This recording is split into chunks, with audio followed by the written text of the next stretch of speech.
Curse of the Puppet Master is what we're starting out with. Summary for this film: an unsuspecting woodcarver goes to work for an evil collector of living puppets, Dr. Magew, who made Magew? Magrew. Oh, there's no R in that. There is it? Not in the IMDb that I pulled. Oh, Who is looking for his next victim by transferring the soul of another unsuspecting person into one of his puppets. Directed by David DeCoto, who we've talked about his films in the past. He did Dream Maniac, that classic. Creepazoids, also a real classic.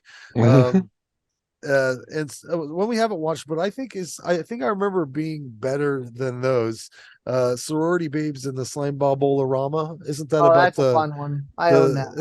isn't it got like a djinn in it or something, like a genie or An imp. an imp? Yeah. Yeah, it's a little demon.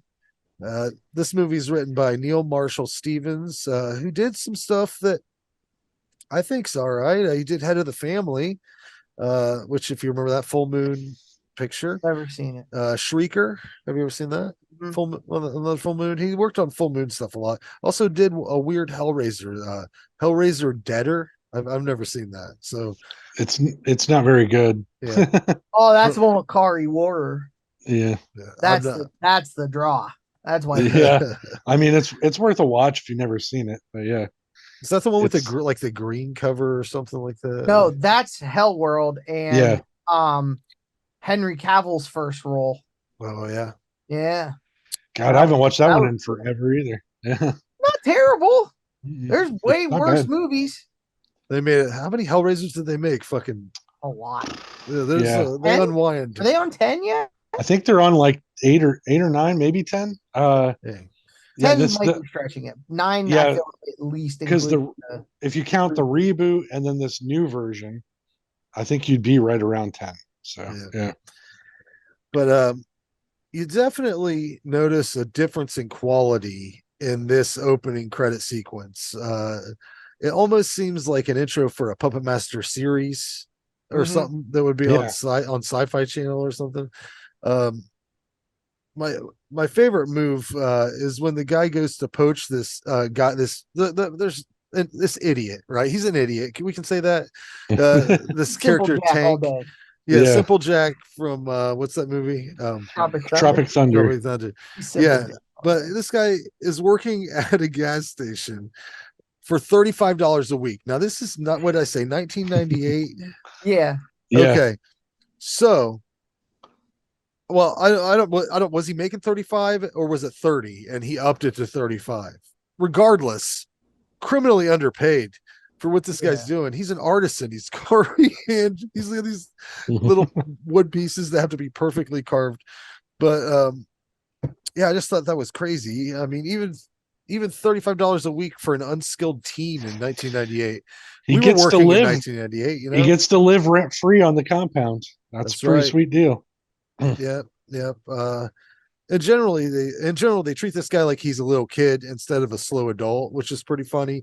The daughter makes him go to bed after dinner. Like, what the fuck time was that? Like, she's like, go to bed. It's like he's like 30 minutes. It's like 9 p.m. at the least, you know, like what.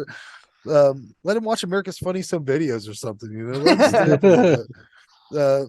But this movie seemed like it was commissioned for the USA Network. Like, it's short, so it seemed like they would put a lot of commercials into it. Yeah, during one of the Tubi commercial breaks, I noticed an ad for silk. Like, I kept waiting like for an ad for silk stockings or La Femme Nikita. There was like, oh yeah, it seemed like that. I was waiting for it at every commercial break. But the gang of antagonists don't make any sense to me.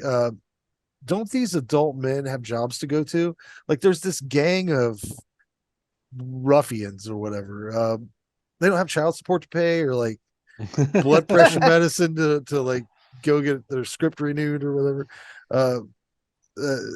There's like these gang scenes that seem disconnected, and then these romance scenes that seem disconnected, and that's most of the movie.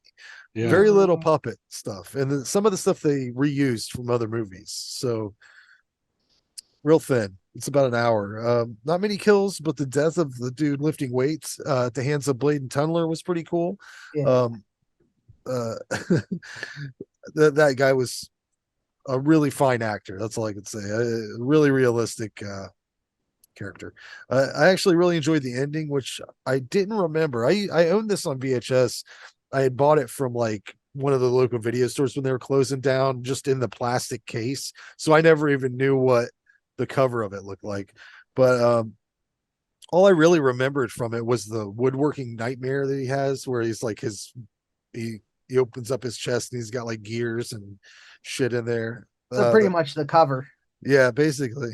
But I don't think the thing that's weird is this dude's been working with wood through the whole movie, right? And then finally his creation is unveiled and he's put into it, and it's got a fucking little screen on it and shit. That guy, as good as he was at carving little things out of wood, does not know circuitry or electronics No. whatsoever.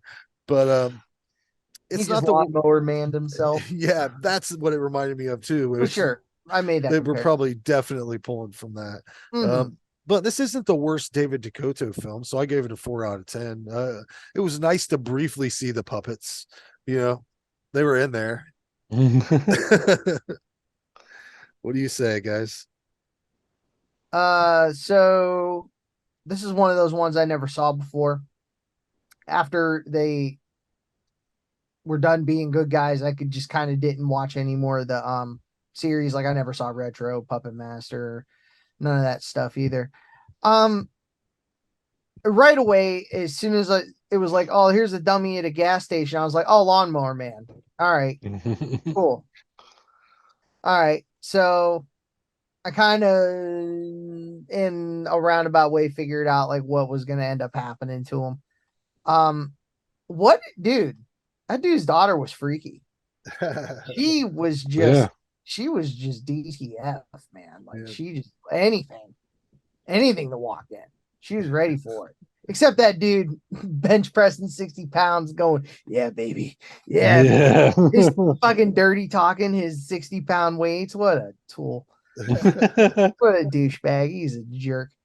One part that I really liked and I thought it was just really fucked up is when the daughter goes and digs up what he smuggled out at the beginning. Oh, And it was yeah. their old assistant as the puppet. And she Yeah. just leaves him there. Yeah. He's Yeah. all like half burned and shit. Wasn't he saying something like alive? "kill me" or Yeah, something? he was You know? talking. No, he was Yeah. just like, Jane. Yeah. And she's like, oh my God. And throws it down. I'm like, dude, at least kill him. Yeah. Like, you knew who it was. You saw what happened to him. At least finish it off, man. Like, just step on his head. It'll be super quick. Just, he's the size of a Barbie doll. That was like the most messed up part of the movie. The way it just ended, he's like, all right, I'm on TV now. Zap.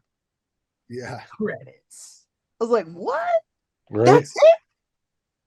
That's how it ends? They got another movie to make, man. They're full. Oh, moon. yeah. I don't know. But it wasn't bad. It was, not a lot of puppets, but when they were on screen, they did their thing. The kills that were in it were few but bloody, so that was cool. I also noted about Tunneler and Blade. Tunneler, I said Tunneler gets that dude in the junk. I thought that was funny. It couldn't have happened to a nicer guy. So I had a good time with this one though. I gave it a 5. Nice. Yeah, I mean, basically gonna say the same things you guys did, really. It looked like it was filmed on a VHS tape or for a TV movie. Oh, sure. It had a $250,000 budget, by the way. I looked it up to see. So, I mean, Wow. for 98 standard, that's not bad. I don't know The why animation of the dolls was smoother. Yeah. So that's probably where it went. But that was the other problem too. I noticed too that Frank had made me watch, well, not made me, but we watched, a couple of these, and the some of the clip scenes that were from other movies. I was like, oh, that's from like 2 movies ago. Yeah. So That's a full moon staple. If you saw stop motion, it was from something else because this Okay. movie was the first one that they didn't use stop motion. I don't know what they did. At some points, it does seem like it's just some guy holding a doll and like Yeah. moving it across. Especially when they're sitting on the bed together and Yeah. he fixed He's like, yeah, it like cut she sits him down and it like cuts and he's not on a bed. He's like in a fucking different room, you know? yeah. Like I just noticed it was very noticeable to me. So I thought the acting was pretty bad in this one. There were some parts where I was like, you know, this is clearly just cheese, so I have to just deal with it. So um I hated that it ended on a cliffhanger as well. Like you build it all up and then that just ends. I was like, the fuck is going on here? So And it um literally just ends right yeah, after it happens. Like, just boom. done. Yeah. Like, what? Um I liked the puppets, like I said, when they were in it, they were cool. I did think that some of the kills could have been more gory, but I mean, maybe that's not traditional for the series. I'm not as familiar with it all over, but it seemed like they were just splashing red paint on people. I don't know. It didn't look like it was coming from a wound at all. So, but I liked the nightmare with the clock parts was awesome, and I thought the puppet master himself he's a really cool character. I like this story. So I just wish that it was better done, done a little bit better. But I enjoyed this one. I'm gonna say enjoyed. I didn't hate it as much as I thought I was going to when 5 minutes into it.